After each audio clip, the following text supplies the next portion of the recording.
All right, good morning, everyone. Thank you for joining us today. In honor of National Disability Employment Awareness Month, the Permanent Commission on the Status of Persons with Disabilities have been hosting a series of panels. Today's panel session is going to focus on the system failure, the workforce crisis, and its impact on persons with disabilities, their families, and their caregivers.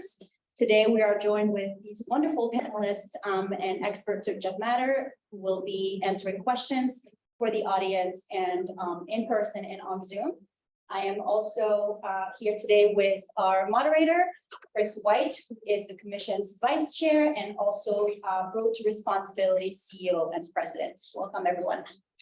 Thank you, Imene. Welcome, everybody, and thanks for joining us for this timely and very important panel.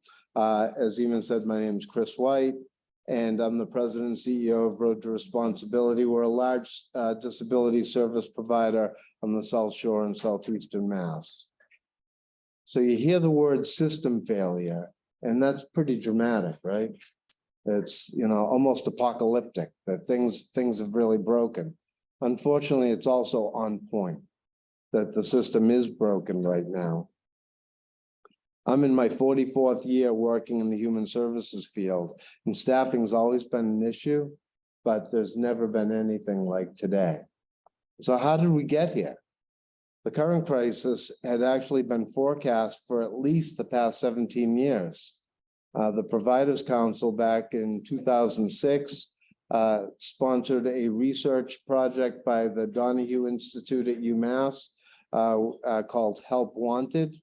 And in that document, the researchers found that there was going to be a quickly escalating gap in the number of positions needed in the human services field to keep everything going and to meet the burgeoning demand that was being forecast. Yet at the same time, they noted demographically we were losing working age population. And so they were saying, we're heading into a really big problem soon. That got worse just a year later when the so-called autism tsunami started to hit the disability services world, and the system as a whole had to enlarge quickly, yet there weren't a lot of people to make that happen. Everything worsened during the 20-teens. Due to a rising anti-immigrant sentiment across the country, which culminated in the ascendance of the Trump presidency. And during the Trump years, legal immigration ground to a virtual halt. And at least so far, the Biden administration hasn't done anything to correct the situation. This is a huge problem because for the previous 20 years, the influx of immigrants to the workforce served as a major Band-Aid covering up the looming crisis that we were all facing. At RTR alone, we employ people who are born in 48 different countries, and they comprise 58% of our workforce. And then, of course, the pandemic came and all sorts of fun ensued. It had the effect of tossing gasoline onto a long simmering fire, turning it into an inferno. People left the field in droves due to the heightened risk of providing direct care to people who are sick with an illness that we really didn't understand for a long time, to go to easier jobs, frankly, in retail, food service, and other for-profit opportunities where they found the work to be less stressful and the pay increasingly lucrative. Day programs are closed and workers either laid off or redeployed. We all learned in the process it was much easier to close a program than it was to reopen it. Daycare centers closed to reduce capacity, and this is still a problem, making it more problematic for our majority female workforce to return to work because they had no one to watch their children. By the end of the official pandemic, as a number of state-operated and private provider-operated programs that closed permanently and day programs labored to get back to pre-COVID service levels, we were really struggling, and families and individuals with disabilities of all kinds were feeling the pinch. And of course, nothing's ever equally spread. Programs serving the people with the most complex needs, the greatest behavioral needs, the greatest medical care needs. Those are also the programs that were most difficult to hire staff into because the work is really hard and the pay isn't great. And so the result is we have many people, probably more than we've seen in the last 20 years, people waiting for services either to enter them for the first time or to re-enter them. But in each case, each person who's waiting is a story of their own.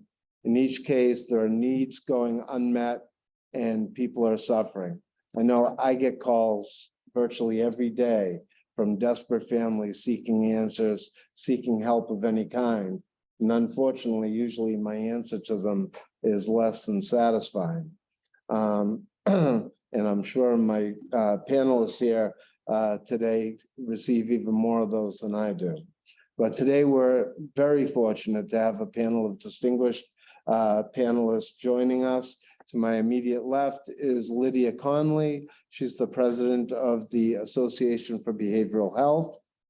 Next to her is Kathy Jordan, the president and CEO of the Seven Hills Foundation, arguably the largest and most complex human service organization in the state. And next to Kathy is Bill Jelinek, who's the incoming president to the Providers Council. And so we're going to go in round robin fashion. I don't want any of the panelists to fall asleep on me. And so I'll be asking each one a question, and then we'll rotate around. So this first one's for you, Bill. The Providers Council has published half a dozen reports with the University of Mass Donahue Institute over the years, and the latest, Essential or Not, the Critical Need for Human Services Workers, was published in May. What were some of the key takeaways from the report that demonstrate the workforce crisis that currently exists in human services? Thanks, Chris.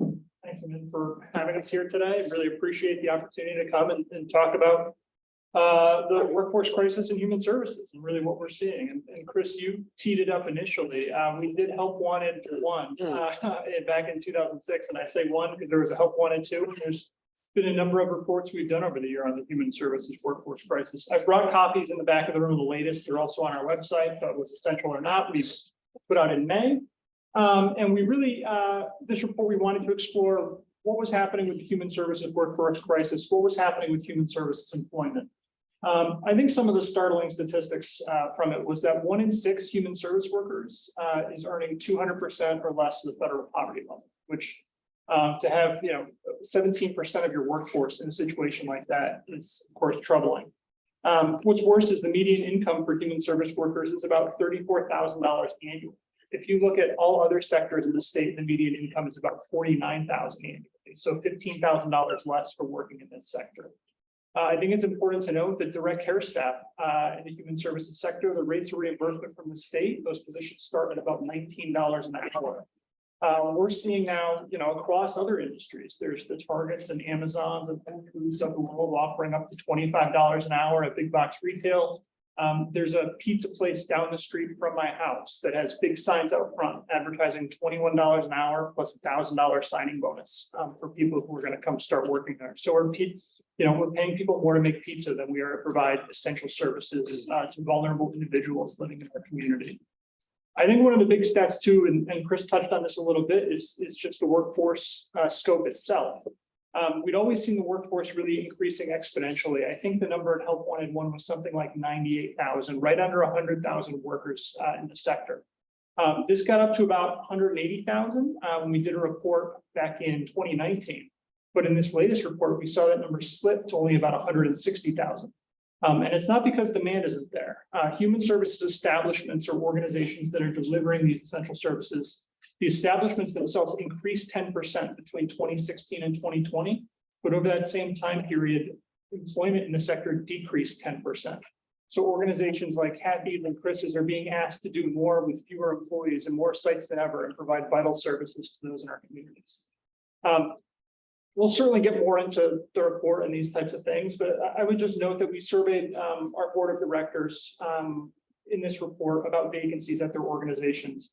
And overall, among full-time and part-time client-facing positions, there was about a 20% vacancy rate in the sector. But some direct care jobs, some part-time jobs, the vacancy rates are as high as 25 to 30%. And I'm sure on any given day, those fluctuate or maybe even more. So I'm sure we'll talk more about it, but that's just some of the statistics from the report. They're in the back, as well as all of our reports are available on our website, providers.org/reports. And you can find these and sort of see how things have changed over the years. But Great. Thanks, Bill. thanks, Chris. This next one's for Lydia. The council, ABH, ADDP, and the Children's League have long advocated for increased wages for human services workers and increasing benchmarks used when setting salaries under Chapter 257. With the FY25 budget around the corner, can you talk about the request made to the administration for human services in the next budget? Sure, and thank you for having me on the panel as well. And so for the reasons that Bill outlined, we have made a request to support investment in human services rate setting to raise salary benchmarks to 75th percentile of the Bureau of Labor Statistics. So in normal human terms, what we're asking for is competitive salary benchmarks to be used in rate setting. And I do think it's important to take a step back and talk about what Chapter 257 is, because I think in the human services community, we use it as shorthand for investment in the human services workforce, but I'm not sure that folks who are a little bit removed understand exactly what it is. So I'll get a little bit technical, but the important thing to remember is that rates equal staff and people equals services. So we talk about rates, but that's how we get to access expansion, quality workforce, quality programs. So human services in Massachusetts are, they're delivered, the ones that we're talking about, by community-based organizations that are contracted and paid for by state agencies. And so some examples of that are congregate care for kids who are involved with the Department of Children and Families, residential programs for adults with serious mental illness that are purchased by the Department of Mental Health, and recovery support centers that are purchased by the Bureau of Substance Addiction Services for people with substance use disorders. So those are the types of services that we're talking about today. So just examples of them. A lot of the services came out of the deinstitutionalization efforts of the 60s and 70s, and the Commonwealth is the only purchaser of most of these services. So, you talked about pizza places. Pizza shops can raise prices on their pizza. Human services providers can't, because our rates are set by the Commonwealth. And if you run an office supply company and you're targeted towards educational settings and that's sort of not working out for you, you can pivot your business strategy to sell to for-profit businesses. That's not the case in human services. There's a single purchaser for our services. And so providers are pretty much constrained by the rates in terms of what they can pay their workforce and how they deliver services. Rates in Massachusetts, there is a legal framework for it. And this is Chapter 257 of the Acts of 2008. And so this law is really, really important for human services. So it reformed some really flawed rate setting and contracting approaches from 20 and 30 years ago. So the law was put into place because the provider delivery system was on the verge of collapse.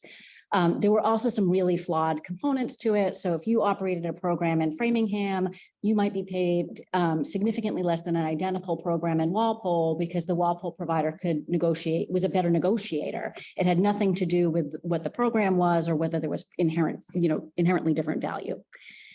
And so Chapter 257 injects this layer of rationality in human services price setting. And so what it does is it requires the state to set reasonable and adequate rates for human services every 2 years. And that's also been important because prior to 257, rates might not have increased for 10 years at a time.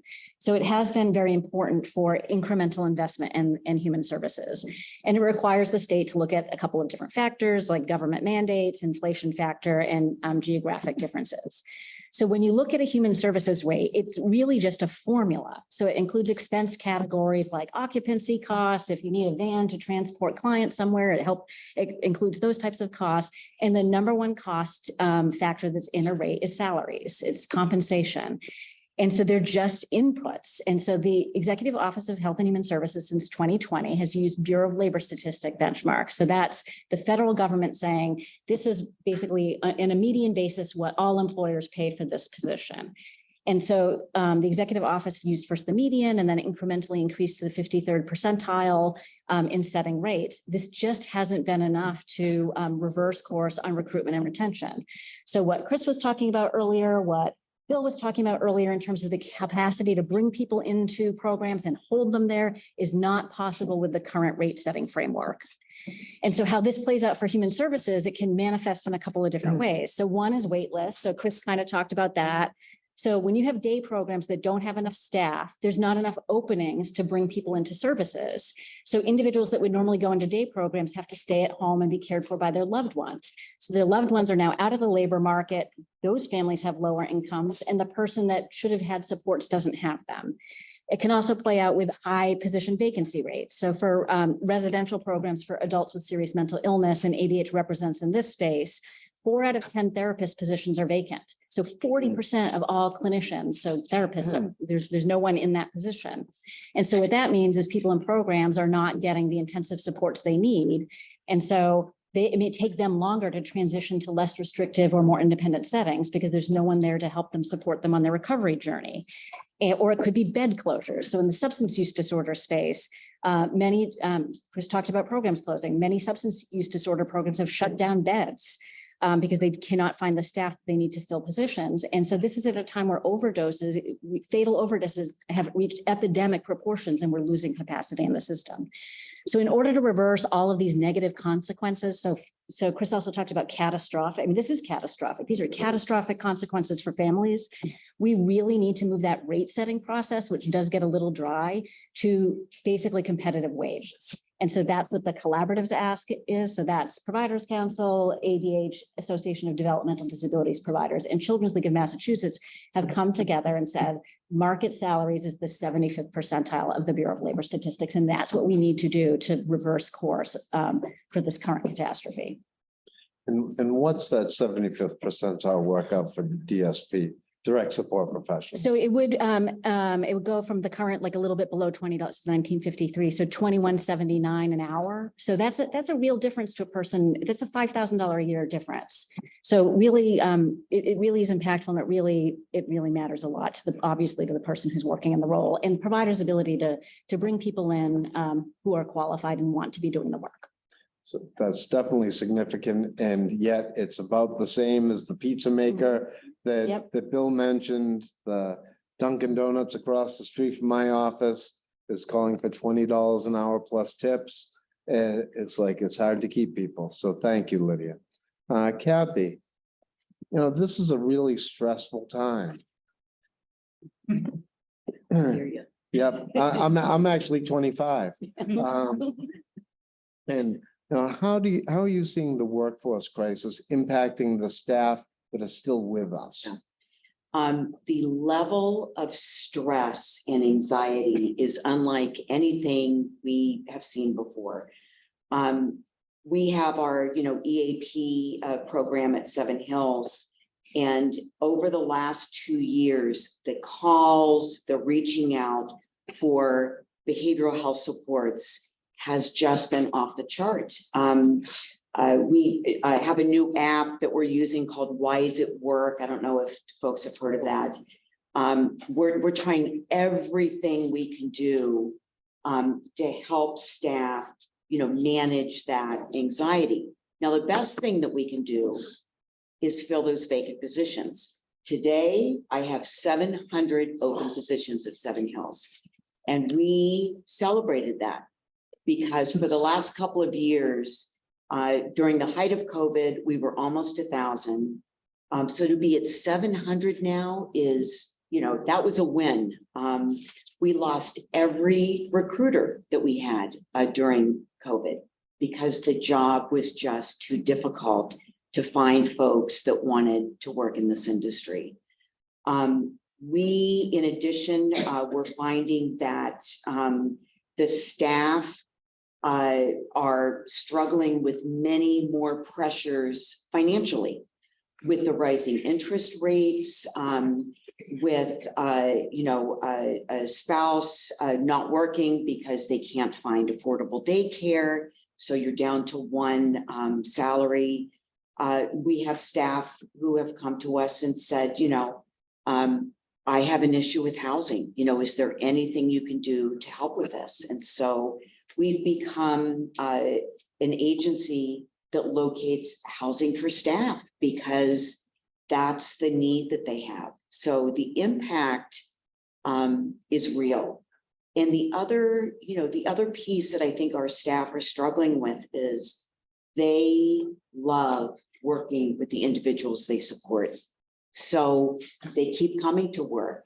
They keep putting in those overtime hours because they basically are saying, if I don't do it, who's going to do it? And that takes a toll. Thank you.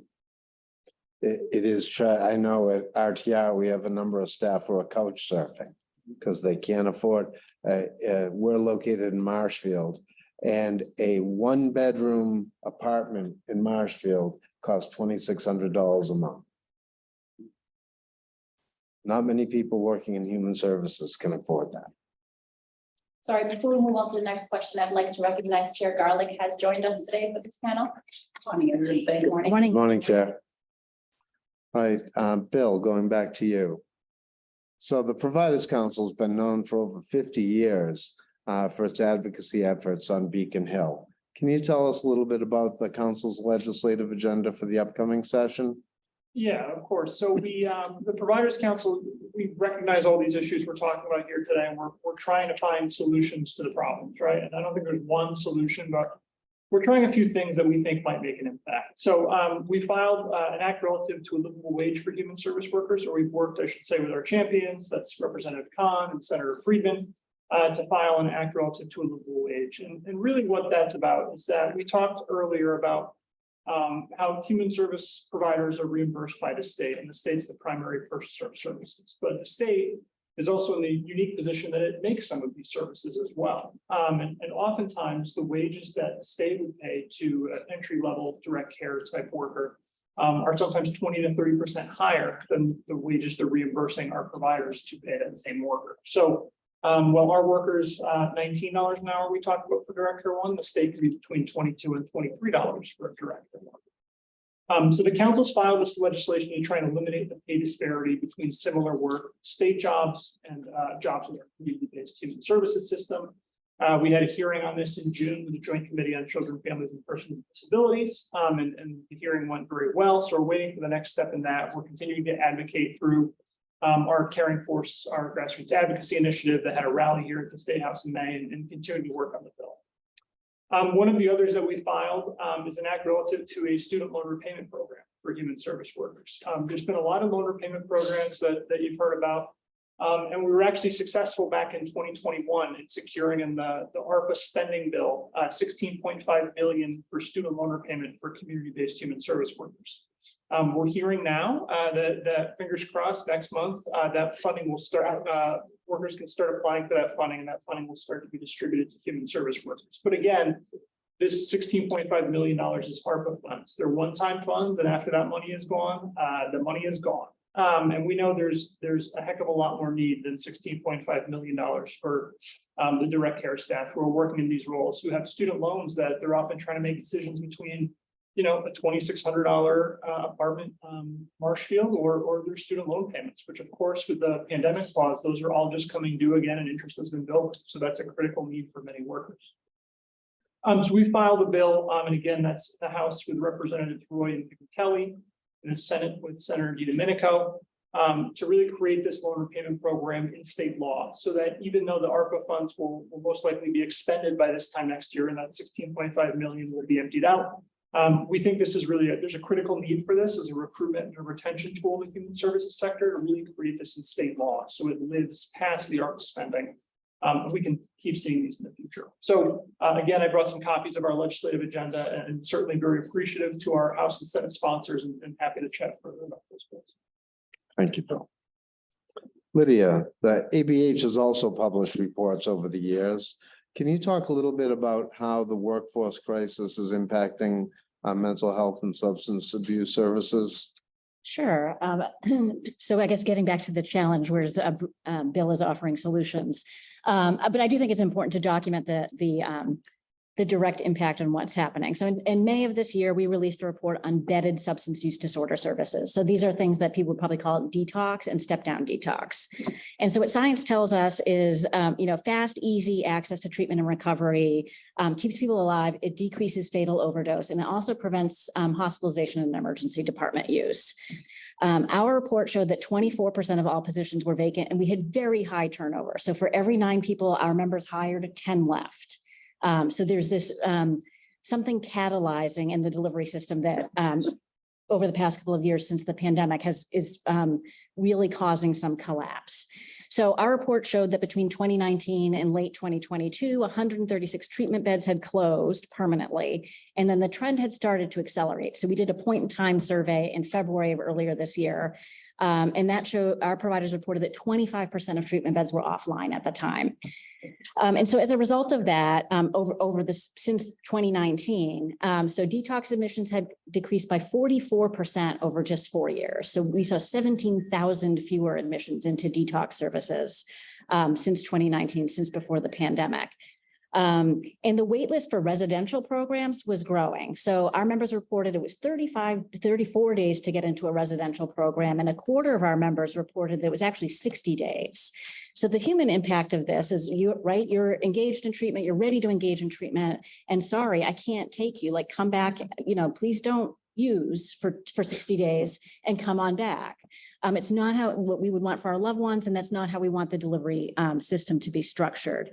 So we are losing this capacity as fatal overdose continues to climb. So I think it's important that we, as a system, look very closely at the metrics that are available to us to ensure that the system is healthy. And if it's not, to develop strategies like Bill is talking about to reverse course. We see similar things on the Medicaid side, which is priced a little bit differently, but has the same kind of constraints. So we did a report in 2022. Wait lists for kids to see a therapist at that time were 15 weeks. We had 17,000 people on wait lists waiting to get into therapy or medication management. So the impacts do vary depending what the service is, but they have extremely negative consequences for families that are attempting to access them. Thank you, Lydia. When I was working in a psychiatric hospital setting, we had to close 15 beds at one point, and the CEO at the time estimated that would be about 400 people that wouldn't be able to receive services over the course of the year. So what'd you say, 135 beds? 136, yep. 136. So we're probably talking about thousands of people not able to access services. And for every one of those people, that adds to the dilemma of situations like Mass and Cass, which is probably the most noteworthy one. But that sort of scenario is playing out in pretty much every urban setting in the state. And so it's tragic to hear that. Thank you. Kathy, we're going to bounce a little back and forth between problem and solutions. What do you see as some potential ways in which we might be able to help the current situation? So I think there are a couple of things that we can do aside from funding. Funding, obviously, number one, that's not going to go away. We have a real sort of case study in that. In our children's programs, there was a big investment in children's programs, and we have staff now in those programs. It worked to set that sort of $20, base rate. But we have been doing some creative things in partnership with Open Sky, UMass Chan Medical School, Reliant Foundation, which is managed under the Greater Worcester Community Foundation, Commonwealth Corporation. And we have 4 programs now that we've rolled out. And this has been over the last couple of years that we've done these. So the first is Dynamic Futures, and that is to introduce BIPOC high school students to our field. And so the first year we did it, which was last year, we had 13 students who went through the program. This year we have 25. That's awesome. And they want to work in the field. And I think so many of us, many providers are saying, if you want to go into a clinical field, we're going to help you with your education. We're going to take care of that master's degree or help you, with that bachelor's degree or licensure if you have a master's. That's been an excellent entree into our field. The second, and this is the one I'm the most excited about, is the Human Services Career Support Program. We have our 3rd cohort now. These are recent arrivals to Central Massachusetts. And they come into the program and we provide navigators. And for 6 months, they're a week in a classroom setting. What are mission and values? What's the history of the disability field? Why do people talk about deinstitutionalization all the time? Then the following week, they're on the floor. Not as part of ratio, but what does it mean to be in a day program? What is it like to work in a residential system? And they do this back and forth for 6 months. They're paid for that time. We also provide iPads, English language support, and wraparound services. And the fascinating thing has been, it's really been the navigator helping these individuals with the wraparound services. My mother-in-law in the country that I'm coming from was my babysitter. How do I get childcare in the US? I've never done this before. I don't know how to get a driver's license. We had one individual who came to the navigator and said, I had to leave my home in the middle of the night. And I'm afraid of for my safety. How do I get help? What does that look like? And so the navigator's job is checking in to make sure that they have everything that they need and to provide any additional supports they may need. In our industry, we have about a 75% retention rate, I would say, on a good day. This program has a 90% retention rate. That's great. Because they're coming in fully prepared. We often hear, I didn't know it was this hard. I didn't know the population was this acute. Now they know exactly what they're getting into. And so this is money well spent.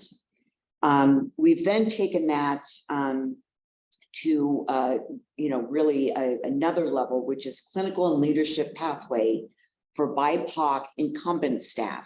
So these are staff members in our 2 agencies that are interested in a clinical degree, haven't quite figured out, how do I do that? What does that career pathway look like?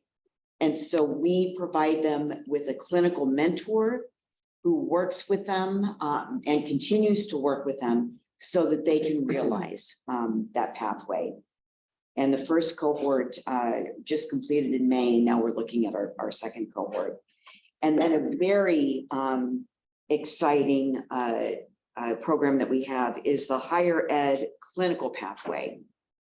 This is in partnership with Framingham State and Accelerate the Future, which is a foundation that's very interested in this population. They are able to go to Framingham State and get their master's degree for free. We have 20 incumbent staff who are part of that program. The grant pays a portion. Framingham State has put together a lovely, rate structure, and then Seven Hills and Open Sky pays the remainder of that. And so our goal is they go through the program, they get this master's degree, and then they stay with us and become, that sort of next generation of clinicians. We lost in one of our affiliate companies 40 clinicians during the last 2 years. One started a bakery. I just can't do this work anymore. Several, left the field altogether. Others came and said, I can work 100% remote and I'm going to make $40,000 more. So any way that we can incentivize that workforce to enter this field is important. And the final thing that I would love to add is around the visas. We have had meetings with our delegation. We've had meetings with Marty Walsh's office when it was Marty Walsh's office. And to talk about, is there the political will to expand the H-2A and H-2C visas to just add on that health and human services component? Yeah. We used to have, and I think, Chris, you had the same thing at RTR, we would have 50 to 60 Europeans coming in every year to work at Seven Hills. And we have none now. Those visas are no longer available. That is, all states, blue and red, are struggling with the workforce crisis. And so if there's any way we can push the expansion of those two visas, I think it would make a big difference. I think that would be huge. I've got 3 employees who have been stuck in the Philippines. They've been working for me for years. They happen to be siblings. They went home because their father was dying during the Trump administration. Valid visas, taxpayers, they have not been able to get back into this country because the State Department won't stamp their visa as being okay to return. One of those folks, his wife and children are still here. He can't get back to them. It's madness. So yes, immigration reform and expanding the visas will be huge. Kathy, you said something, and I just want to make sure, because we in the field, as someone said, use the lingo all the time. You said they're not working in the ratio. What does that mean? So for those 6 months, they're observing. So they can't do personal care. They're not trained in med administration. They do get that training by the end of the 6 months. But the goal is to experience working side by side with other staff, what it is like to work in our field. So they can't respond in emergency. They're there to observe. Well, and we're required in virtually every service to have specific staffing ratio. You have to have so many staff for so many members being served. And so what Kathy's talking about compounds the stress on both the staff who are increasingly tired, as well as on the members that we support, because they've got increasingly tired staff trying to take care of them. And, if any of you have kids and have been a little tired and maybe a little cranky, it's hard to be at your best when you're exhausted. And unfortunately, we have an exhausted workforce. If I can just add one point to that too, Chris, one of the, there's a real decision point because of that. So we operate a number of children's programs. And in one of our programs, the staffing was so bad that we really had to look at, we don't think we can support 2 to 1 anymore, which means 2 staff members to support the child. And so that again exacerbates the most acute individuals are not in programs because there is not the staffing to support them. Yeah, and it just wouldn't be safe. Right. Bill, about 75 council members recently sent a letter to the state's congressional delegation seeking help with urging the Biden administration to provide federal aid and relax work authorizations for the migrants coming into Mass. And as we know, the numbers have exploded over the last few months. How's the council engaged in this effort, and what role might that play in being able to fill jobs in our sector? Yeah, and thank both of your organizations too, and both of you for signing the letter. I think it's really important. Certainly, enough of our members signed at 75, more than a third of council members signed the letter. And we didn't give you all a very long turnaround on that with the crisis. I think it was only a couple of days and more have come in since. But yeah, I know DHS was here last week at the Biden administration's urging, and they were touring to just really get a feel for what it's like on the ground and the number of folks in shelter. We heard just the other day that they were up to about 66, more than 6,600 families in shelter in Massachusetts. Internal projections at the executive office of, I always mess up the acronym now, but I think it's Healthy and Livable Communities. Okay. Got that one, but their projections have stayed at 7,500 by the end of October. And those numbers are big, but they're bigger when you learn that there were just 388 families in emergency shelter in January. And now we're at 70, we're going to be probably at 7,500 by the end of October. So to increase, 1,600% just this year alone already, it's really a pretty startling statistic. A lot of human service organizations, you've heard some of the incredible work here being done today, and then International Institute of New England and Catholic Charities here in Boston, Father Bill's Mainspring Center Board. There's so many more who are doing this work now to help the migrants and really help them get settled in Massachusetts and help with many of the things you talked about, folks being new to this country and the area that they're needing.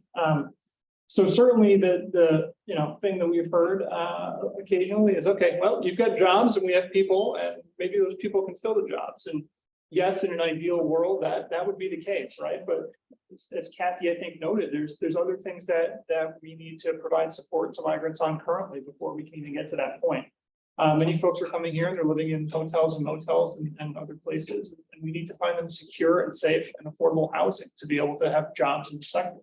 Many of them require workforce training and they're excited to get it, but we need to really, expand the work authorization and make that a possibility.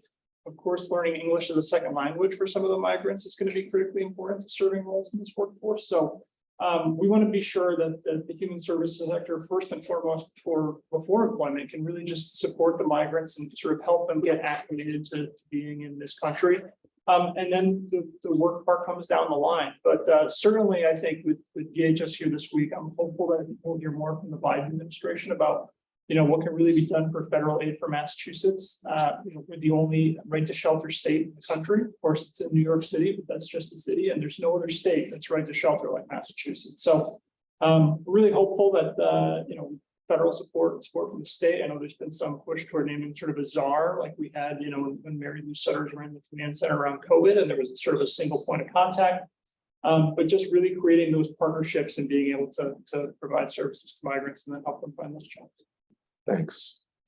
Lydia, Kathy and Bill have already taken a swipe at solving the problem. What do you see as potential solutions? I literally can't say it any better than Kathy and Bill. And Kathy gave some really concrete examples of what some of the things that we're thinking about. So the number one is the salary benchmarks, right? So all the career pathways, all of that workforce training doesn't really do us a lot of good at the end of the day. The person exits that pipeline into substandard wages. So that would be number one. I think in addition to what Kathy and Bill suggested, deeper funding of retirement and health benefits. So we do hear that from our members as well. Most of ABH members do offer retirement plans. Most do not offer any kind of contribution towards it. That's no kind of match. And so we would like to, of course, be able to offer that to staff. And same thing with health coverage. You guys all know health coverage is very expensive. Over time, more of that tends to get passed on to employees as premiums go up. So support for that so that the benefit looks more like that offered to state employees. Bill touched on a very important point about student loan repayments, like making that permanent is important. So it's not just an ad hoc, it's part of a long-term structure around the human services workforce would be important. And agreeing with, Kathy's very entrepreneurial with the work that she's doing with the Accelerate the Future Foundation, but a scholarship program would also be important as well. So we hear from members that, BIPOC staff in particular, they can't afford the cost of entry into college. And so helping support that activity will also diversify our workforce in a really good way. And then talking about the partnership, Kathy talked about some excellent partnerships. That's the exact kind of thinking that I think that we need, and congratulate her on her being so creative at the local level. That really is very innovative. Thank you. All right, this one's for Kathy, but I would love for Lydia and Bill to also chime in on it. That many families are increasingly desperate because their family member with disabilities is unable either to return to or begin the adult services they need. What are you hearing from families and members, and how is Seven Hills trying to respond? It's interesting that you asked me that, because I had a Zoom a couple of weeks ago, and there was a woman on the Zoom. It was with parents, and I said, I wonder if that's the same Mary. I'll just use Mary as her name, who has been calling me for the last year. The last time that I spoke to her, she was sobbing uncontrollably and said, my child is going to end up in an institution because I quit my job. She was a dean of a law school. Wow. And that was her passion. she said, I'm fearful for my safety. I've got to get, my child into a residential program. And he had been accepted. We just, again, did not, have the staffing for it. So that's what I'm hearing. I'm hearing a lot about, adults and children really regressing skills that they had, they've completely lost. One family member who called me said, he's not talking anymore. He was so verbal and now he's lost his ability to verbalize anything. And what I tell them is the minute we feel it's safe, we are going to take your loved one back. So the good news is with this particular woman who had to quit her job and who had called me, repeatedly, she was on the call because her son had been placed in the program because we were able to hire staff for that children's residential program because the rate had been increased so dramatically. And I said, actually, are you my Mary? And she started crying and she goes, and I get choked up and she goes, I'm your Mary. And I just, I can't thank you enough for being able to support my son. And he's flourishing. He's flourishing in the program. So I think the most important thing we can do right now is to not brush off those calls, to be in that place and say, as a mother of a child who, I had to fight for her accommodations as well. You're desperate and you want the person on the other end to not just, yep. I know as soon as we have a space, hear their story, understand what they're going through because it helps us inform our funders as well. Thank you. Bill, Lydia, what are you hearing from your members? You probably don't get many calls directly from families, but I'm sure your members are telling you lots of things. There's similar stories to that. Certainly, I wish they were less common. I really do. One of the things Michael Weeks, who's our president and CEO, who's retiring after 25 years, likes to say with the human services workforce shortage is, if you're at a restaurant and the restaurant has some people call out or they have fewer staff or they can't hire people, you might wait an extra 5 or 10 minutes to get your entree, and that's a minor inconvenience. But for these families, if there aren't staff at these programs because we can't recruit, retain staff, that's Mary's son's life that you can't touch and you can't impact. And you really see sort of the ripple effect that it has on not only the individual who needs services, but the family itself. And it's really a need to get folks in the sector and get people employed. So I'm so appreciative for the opportunity today to come talk about it, share with all of you about the issues. Lydia? Yeah, similar things. We also hear not only the family perspective, so we hear stories about, having to turn people away from services, particularly outpatient services. But also stories from our members about their staff that really want to continue to work in the field and just can't. They cannot afford to continue to do this work. And so our members are often approached by direct service professionals, by clinicians, by nurses who really like the work, and they just can't make it work for their families because of wages. And so they hear these stories over and over again. I know, Kathy, probably daily, right? Weekly, these stories of staff coming forward. I love this work, but this just doesn't make sense for my families. So our members take both the client person served experience to heart and the worker experience to heart as well. Like Kathy indicated, the substance use disorder beds that I was talking about earlier, the Commonwealth actually just announced some emergency rate increases for those services of 35%. And so we've already heard from our members that's going to immediately allow them to hire nurses and reopen beds. So it really does matter. Some of this is not rocket science. Some of it is like, if you invest in the service, you can make it happen. So all of this is great. And there's this it is common sense. If you pay people how you value the service, like they will come. Great. Thank you all very much. At this time, being mindful of the time, I'd like to open it up for questions from anyone in the room or online. Jim. I'm Jim Gazzetta, president of Great. I want to kudos to me and Chair Garlick for putting the commission together and putting it on the map. Because sometimes I feel I go to meetings, I'm always preaching to the group. This is awesome. 27 people listening also. You all had some great suggestions. After 40 years in a business like Chris, you still learn how to do things. Let me point out a couple of things and maybe get some responses. It's interesting that we pay our staff what the state pays us. Yep. For most of us as providers. We're in a unique situation of working. We have sort of several cost centers, one of which we actually own a for-profit custodial management.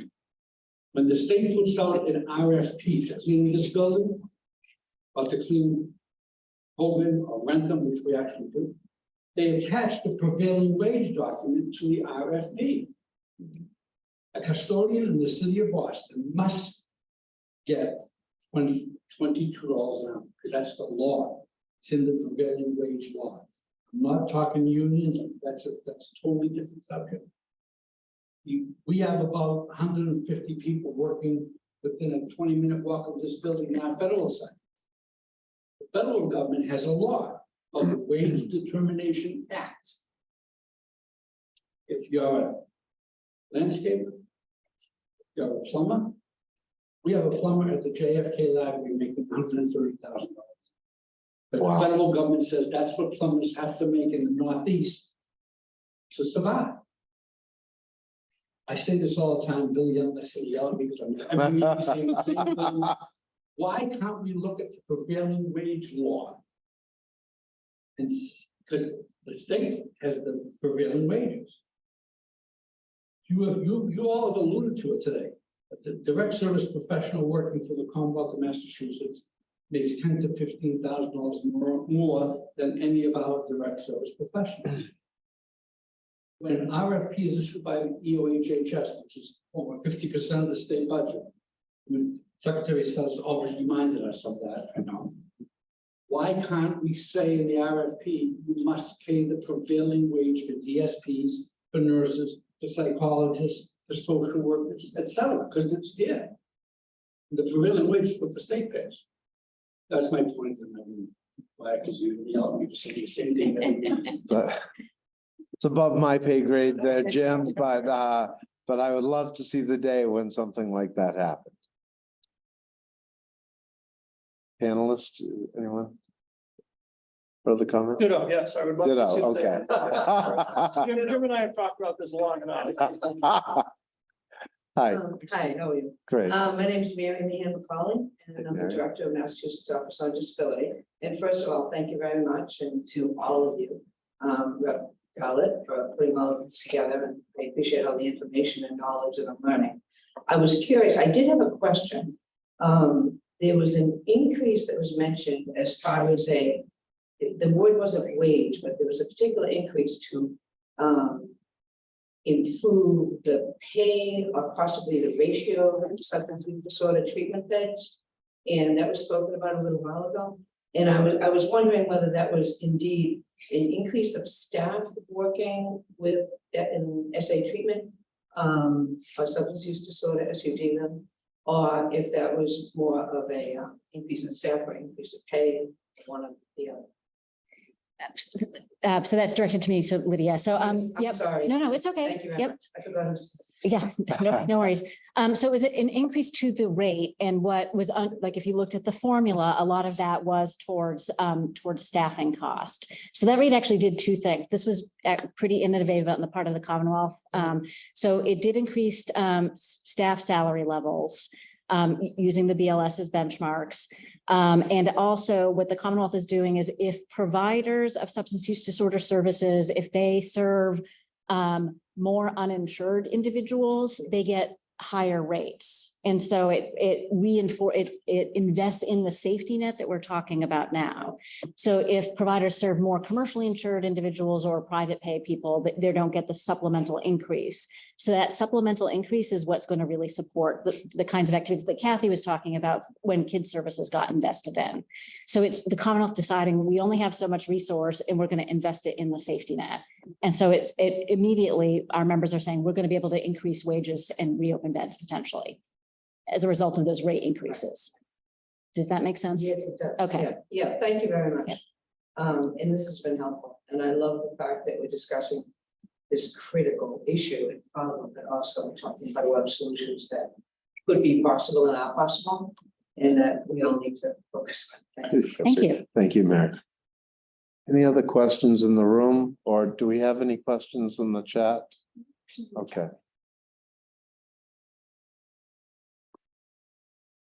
Okay. And just like at work, hearing none, I guess we're done. Thank you all so Thank you. much. Oh, Greg Allen. I was just wondering if I could have a moment with everyone today. Of course, All right. you're the boss. Hardly. So I just wanted to take a moment. Anyone who has thanked me today for this extraordinary 2 weeks we've had with the commission on the status of individuals with disabilities, putting on a variety of programs, addressing the many issues that the commission has worked on for the full year. Our focus was on the workforce, both individuals with disabilities who want to be in the workplace, who are not yet employed, how to sustain and retain people who are in the workforce, but also, and touching on today's presentation, the workforce of people who serve individuals with disabilities. The work of these 2 weeks presentation and the work of the planning committee and our incredible program director, who is Imene Saidi, Bouziane Saidi. I have a tiny token so that she can take it on public transportation that reflects our immense gratitude for your leadership and all your work.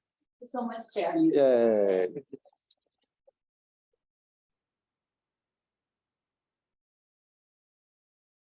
Thank you. All right, thank you all so much. Yes. How are you? Thank you guys again Yeah, so thank you. much. You guys are the rock stars. Actually, one of the gentlemen. This was recorded and Yeah.